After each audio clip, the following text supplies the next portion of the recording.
Hello all, welcome back to my channel. ನಾನು ಇವತ್ತೊಂದು non veg ರೆಸಿಪಿನ ಶೇರ್ ಮಾಡ್ತಾ ಇದ್ದೀನಿ. ನೀವೆಲ್ಲ ರೆಸ್ಟೋರೆಂಟ್ ನಲ್ಲಿ ನಾನ್ ವೆಜ್ ರೆಸಿಪೀಸ್ ನ ಟ್ರೈ ಮಾಡಿದ್ರೆ ಡ್ರಮ್ಸ್ ಆಫ್ ಹೆವೆನ್ ಅನ್ನೋ ರೆಸಿಪಿ ಕೂಡ ಟ್ರೈ ಮಾಡಿರ್ತೀರಾ ಅಂತ ಅನ್ಕೊಳ್ತೀನಿ. ಅವ್ರ ಲಾಲಿಪಾಪ್ ಚಿಕನ್ ನ ನಿಮ್ಗೆ ಟಾಸ್ ಮಾಡಿ ಕೊಡ್ತಾರೆ ನೋಡಿ, ಅದೇ ಡ್ರಮ್ಸ್ ಆಫ್ ಹೆವೆನ್. ನೀವು ಆ ರೆಸಿಪಿನ ಟ್ರೈ ಮಾಡಿದ್ರೆ ನಾನು ಇಲ್ಲಿ ತೋರಿಸ್ಕೊಡ್ತಾ ಇರೋದು ಅದೇ ರೆಸಿಪಿನ.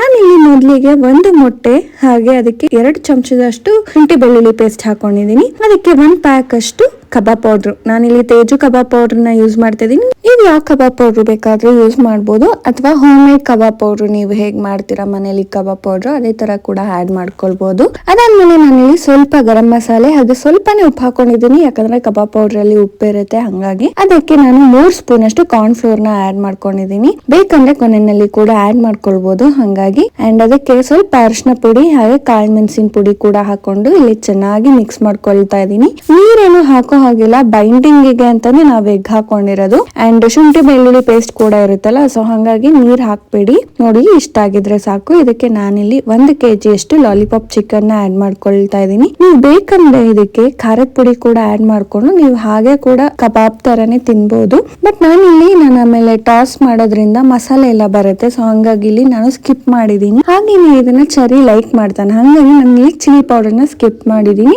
ನೀವು ಹೀಗೆ ಕೂಡ ಕಬಾಬ್ ನ ಮಾಡ್ಕೊಳ್ಬಹುದು, ಅದು ಕೂಡ ತುಂಬಾನೇ ಚೆನ್ನಾಗಿರುತ್ತೆ ಅಂಡ್ ತುಂಬಾನೇ ಟೆಂಡರ್ ಆಗಿ ಬರುತ್ತೆ. ಅಂಡ್ ನೀವು ಇದನ್ನ ಚೆನ್ನಾಗಿ ಮ್ಯಾರಿನೇಷನ್ ಆಗಕ್ ಬಿಡ್ಬೇಕು. ಅಟ್ ಲೀಸ್ಟ್ 30 ಮಿನಿಟ್ಸ್ ಬಿಟ್ರೆ ಚೆನ್ನಾಗಾಗುತ್ತೆ. ತಕ್ಷಣ ಹಾಕಿದ್ರೆ ನಿಮ್ಗೆ ಕೋಟಿಂಗ್ ನಿಲ್ಲೋದಿಲ್ಲ, ಹಾಗೇನೆ ಚೆನ್ನಾಗ್ ಅನ್ಸಲ್ಲ, ರಬ್ಬರ್ ಅನ್ಸುತ್ತೆ. ಹಂಗಾಗಿ ನಮ್ಗೆ ಇಲ್ಲಿ ಸ್ವಲ್ಪ ಕಾರ್ನ್ಫ್ಲವರ್ ಬೇಕು ಅಂತ ಅನ್ನಿಸ್ತು, ಹಂಗಾಗಿ 1-2 ಸ್ಪೂನ್ ಎಕ್ಸ್ಟ್ರಾ ಹಾಕೊಂಡು ಚೆನ್ನಾಗಿ ಮಿಕ್ಸ್ ಮಾಡ್ಕೊಳ್ತಾ ಇದೀನಿ. ಚೆನ್ನಾಗಿ ಮಿಕ್ಸ್ ಮಾಡಿದ್ಮೇಲೆ ಇದನ್ನ ಫ್ರಿಡ್ಜ್ ಅಲ್ಲಿ ಇಟ್ಕೊಳ್ತಾ ಇದೀನಿ. ಒಂದು ಹಾಫ್ ಅನ್ ಅವರ್ ಬಿಡ್ಬೇಕಷ್ಟೇನೆ. ಹಾಫ್ ಅನ್ ಅವರ್ ಆದ್ಮೇಲೆ ನಾನು ಇಲ್ಲಿ ವಿಡಿಯೋ ಕಂಟಿನ್ಯೂ ಮಾಡ್ತಾ ಇದೀನಿ. ಡೀಪ್ ಫ್ರೈ ಮಾಡೋದಕ್ಕೆ ಎಷ್ಟು ಎಣ್ಣೆ ಬೇಕು ಅಷ್ಟನ್ನ ಹಾಕೊಂಡು ಎಣ್ಣೆ ಕಾದ್ಮೇಲೆ ಒಂದೊಂದ ನೀಟಾಗಿ ಡೀಪ್ ಫ್ರೈ ಮಾಡ್ಕೊಳ್ತಾ ಇದೀನಿ. ಒಂದು 70% to 80% ಇದ್ರಲ್ಲೇ ಕುಕ್ ಆಗ್ಬೇಕು. ಇನ್ ಮಿಕ್ಕಿದ್ದು ಆಮೇಲೆ ಟಾಸ್ ಮಾಡುವಾಗ ಆಗುತ್ತೆ, ಹಂಗಾಗಿನೇ. ಅಂಡ್ ಚೆನ್ನಾಗಿ ಇದನ್ನ ಫ್ರೈ ಮಾಡ್ಕೊಳ್ತಾ ಇದೀನಿ. ನೋಡ್ಬೋದು ನೀವಿಲ್ಲಿ ಸ್ವಲ್ಪ ಟೈಮ್ ಮತ್ತೆ ಎಫರ್ಟ್ ತಗೊಳತ್ತೆ, ಈಸಿ ಅಂತ ನಾನು ಹೇಳಲ್ಲ. ಬಟ್ ನಿಮ್ಗೆ ಟೇಸ್ಟ್ ಮಾಡಿದಾಗ ನಿಜವಾಗ್ಲೂ ಅನ್ಸುತ್ತೆ, ಓ ನಾನು ಮಾಡಿದ್ದು ಸೇಮ್ ರೆಸ್ಟೋರೆಂಟ್ ಸ್ಟೈಲ್ ನಲ್ಲೇ ಇದೆ ಅಲ್ವಾ ಅಂತ ಹೇಳಿ. ನನಗೆ ಎವ್ರಿ ಟೈಮ್ ಮಾಡಿದಾಗ್ಲೂ ಮನೆಯಲ್ಲಿ ಹಾಗೆ ಹೇಳೋದು. ಬೇಕಾದ್ರೆ ನಾನು ನೆಕ್ಸ್ಟ್ ಟೈಮ್ ನಾನು ರೆಸಿಪಿ ಮಾಡಿದಾಗ ಅವ್ರ ರಿವ್ಯೂ ಕೇಳಿ ಹಾಕ್ತೀನಿ. ನನ್ನ ಹಸ್ಬೆಂಡ್ಗೆ ಇದು ಫೇವ್ರೇಟ್. ನಾವು ಆಲ್ಮೋಸ್ಟ್ ರೆಸ್ಟೋರೆಂಟ್ಗೆ ಹೋದಾಗೆಲ್ಲ ಇದೇ ರೆಸಿಪಿನೇ ಟ್ರೈ ಮಾಡೋದು. ನನಗೆ ತುಂಬಾನೇ ಇಷ್ಟ ಎಲ್ಲಾ ಕಡೆನೂ ಟ್ರೈ ಮಾಡೋದಕ್ಕೆ. ಹಂಗಾಗಿ ಅಂಡ್ ಅವ್ರು ಹೇಳೋದು ನೀನೇ ಚೆನ್ನಾಗಿ ಮಾಡ್ತೀಯ ಇಲ್ಲಿಗಿಂತ ಅಂತ ಹೇಳಿ. ಸೊ ಹಂಗಾಗಿ ಈ ರೆಸಿಪಿನ ಶೇರ್ ಮಾಡೋಣ ಅಂತ ಹೇಳಿ ಶೇರ್ ಮಾಡ್ತಾ ಇದ್ದೀನಿ. ನೋಡ್ಬೋದು ಇಲ್ಲಿ ನಾನು ಚೆನ್ನಾಗಿ ಎಲ್ಲಾನು ಡೀಪ್ ಫ್ರೈ ಮಾಡ್ಕೊಳ್ತಾ ಇದ್ದೀನಿ. 2 ಬ್ಯಾಚ್ ಅಲ್ಲಿ ಮುಗಿಸ್ಕೊಳ್ಳೋಣ ಅಂತ ಹೇಳಿ ಇನ್ನೊಂದು ಬ್ಯಾಚ್ಗೂ ಹಾಕ್ತೆ, ಬಟ್ ಸ್ವಲ್ಪ ಜಾಸ್ತಿನೇ ಹಾಕ್ಬಿಟ್ಟೆ ಸೆಕೆಂಡ್ ಬ್ಯಾಚ್ ಅಲ್ಲಿ. ಅಂಡ್ ಅದು ಓವರ್ಲೋಡ್ ಆದ್ರೆ ಚೆನ್ನಾಗಿ ಡೀಪ್ ಫ್ರೈ ಚೆನ್ನಾಗ್ ಆಗಲ್ಲ ಅಂಡ್ ಕ್ರಿಸ್ಪಿ ಆಗಿ ಕೂಡ ಆಗಲ್ಲ. ಸೊ ಹಾಗಾಗಿ ಸ್ವಲ್ಪ ಹಾಫ್ ಕುಕ್ ಆದ್ಮೇಲೆ ಮತ್ತೆ ಅದನ್ನ ತೆಗ್ದ್ಬಿಟ್ಟು ಇನ್ನೊಂದ್ 2 ಸಲ ಬ್ಯಾಚ್ ಮಾಡ್ಕೊಂಡೆ. ಅಂಡ್ ಇನ್ನೊಂದ್ 4 ಪೀಸ್ ನ ಹಾಗೆ ಎತ್ತಿಟ್ಟೆ ಚರಿಗೆ ಇನ್ನೊಂದ್ಸಲಿಗೆ ಹಾಕೊಡೋಣ ಅಂತ ಹೇಳಿ. ಅವನಿಗೆ ಇದೇ ತರ ತಿನ್ನೋದಿಕ್ಕೆ ಇಷ್ಟ. ಮಧ್ಯದಲ್ಲಿ ಅವ್ನ್ ಕ್ಲಿಪ್ಪಿಂಗ್ ಕೂಡ ಆಡ್ ಮಾಡ್ತೀನಿ, ನೀವು ನೋಡ್ಬೋದು. ಅವನಿಗೂ ಈ ತರ ಲಾಲಿಪಾಪ್ ಅಥವಾ ಕಬಾಬ್ ಈ ತರ ಎಲ್ಲ ತುಂಬಾನೇ ಇಷ್ಟ ಆಗುತ್ತೆ ತಿನ್ನೋದಿಕ್ಕೆ. ಹಂಗಾಗಿ ಮೀಡಿಯಂ ಸ್ಪೈಸಿಯಲ್ಲಿ ಮಾಡ್ಕೊಳ್ಳೋದು ಅವನಿಗೆ. ನಾನು ನೋಡ್ಬೋದು ಇದು ಸ್ವಲ್ಪ ನಾನು ಹೇಳ್ದಂಗೆ ಜಾಸ್ತಿ ಹಾಕ್ಬಿಟ್ಟೆ ಪೀಸಸ್. ಸೊ ಹಂಗಾಗಿ ಸ್ವಲ್ಪ ಕುಕ್ ಆದ್ಮೇಲೆ ತೆಗ್ದಿಟ್ಕೊಂಡು ಇನ್ನೊಂದ್ಸಲಿಗೆ ಡಬಲ್ ಫ್ರೈ ಮಾಡ್ಕೊಳ್ತೀನಿ. ಇದು ಕೂಡ ತುಂಬಾ ಟೆಂಡರಿ ಆಗಿರುತ್ತೆ. ನೋಡ್ಬೋದು ನಾನು ಇಲ್ಲಿ ತೋರಿಸ್ತಾ ಇದ್ದೀನಿ ನಿಮ್ಗೆ. ತುಂಬಾ ಇದು ಸ್ವಲ್ಪ ಉಪ್ಪು ಮತ್ತೆ ಖಾರ ಕಮ್ಮಿ ಇರುತ್ತೆ, ಬಟ್ ತಿನ್ನೋದಿಕ್ ಚೆನ್ನಾಗಿ ಅನ್ಸುತ್ತೆ ಇದು ಕೂಡ. ಈಗ ಎಲ್ಲವೂ ಫ್ರೈ ಆಯ್ತು, ಸೊ ಎಲ್ಲವನ್ನು ತೆಗೆದಿಟ್ಕೊಳ್ತಾ ಇದೀನಿ. ಅಂಡ್ ನೋಡ್ಬೋದು ನೀವು ಇಲ್ಲಿ ಚರಿ ಎಷ್ಟು ಚೆನ್ನಾಗಿ ಎಂಜಾಯ್ ಮಾಡ್ತಾ ಇದ್ದಾನೆ ಅವ್ನ್ ಲಾಲಿಪಾಪ್ ನ ಅಂತ ಹೇಳಿ. ಅವನಿಗೆ ಸ್ಪೆಷಲಿ ಲಾಲಿಪಾಪ್ ಪೀಸ್ ಇಷ್ಟ, ಇಟ್ಕೊಂಡು ತಿನ್ಬೋದಲ್ಲ ಅಂತ ಹೇಳಿ ಅಷ್ಟೇನೆ. ಇದಾದ್ಮೇಲೆ ನಾನಿಲ್ಲಿ ಟಾಸಿಂಗಿಗೆ ಬೇಕಾಗಿರೋದನ್ನ ಪ್ರಿಪೇರ್ ಮಾಡ್ಕೊಳ್ತಾ ಇದೀನಿ. ಅದೇ ಎಣ್ಣೆಲಿ ಅದು ಚಿಕ್ಕ ಸೌಟು, ನಿಮ್ಗೆ ಅದರಲ್ಲಿ 4 ಸ್ಪೂನ್ ಅಷ್ಟು ಎಣ್ಣೆ ಬರುತ್ತೆ. ಬೇಕಂದ್ರೆ ಎಣ್ಣೆ ಕೂಡ ಕಮ್ಮಿ ಮಾಡ್ಕೊಳ್ಳಿ.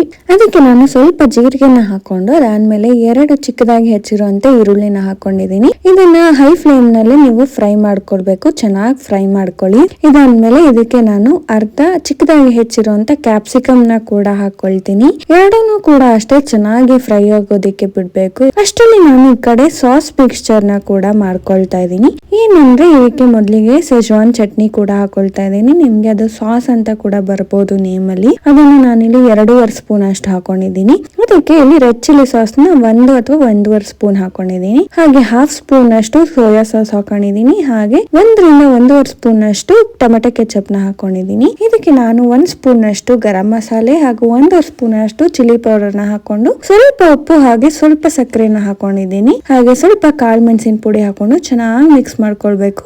ಅಂಡ್ ಇದಕ್ಕೆ 1 ಗ್ಲಾಸ್ ಅಷ್ಟು ನೀರ್ ಹಾಕೊಳ್ತಾ ಇದ್ದೀನಿ. ಯಾಕಂದ್ರೆ ಈ ಸಾಸ್ ಎಲ್ಲ ಚೆನ್ನಾಗಿ ಬೇಯಬೇಕಲ್ಲ ಮಸಾಲೆಯಲ್ಲಿ, ಹಾಗಾಗಿ ನೀರ್ ಹಾಕೊಂಡಿದ್ದೀನಿ. ಇಲ್ಲ ಅಂದ್ರೆ ಸ್ವಲ್ಪ ಗಟ್ಟಿ ಆಗ್ಬಿಡುತ್ತೆ. ಹಾಗಾಗಿ ರೆಸ್ಟೋರೆಂಟ್ ನಲ್ಲಿ ಏನೇನ್ ಹಾಕ್ತಾರೆ ಅಂತ ಗೊತ್ತಿಲ್ಲ, ಬಟ್ ನಾನು ಟೇಸ್ಟ್ ಮಾಡಿರೋದ್ರಲ್ಲಿ ಏನೇನ್ ಇರ್ಬೋದು ಅಂತ ಹೇಳಿ ಗೆಸ್ ಮಾಡಿ ಈ ರೆಸಿಪಿ ಟ್ರೈ ಮಾಡಿರೋದು ನಾನು. ಅಂಡ್ ಅವರು ಮುಂಚೆನೆ ಈ ತರ ಸಾಸ್ ಎಲ್ಲ ರೆಡಿ ಮಾಡಿ ಇಟ್ಕೊಂಡಿರ್ತಾರೆ ಅಂತ ಅನ್ಸುತ್ತೆ. ಸೊ ಕ್ವಿಕ್ ಆಗುತ್ತೆ, ಬಟ್ ಮನೆಯಲ್ಲಿ ಸ್ವಲ್ಪ ಟೈಮ್ ತಗೊಳುತ್ತೆ ಎಲ್ಲಾನು ಮಾಡೋದಕ್ಕೆ.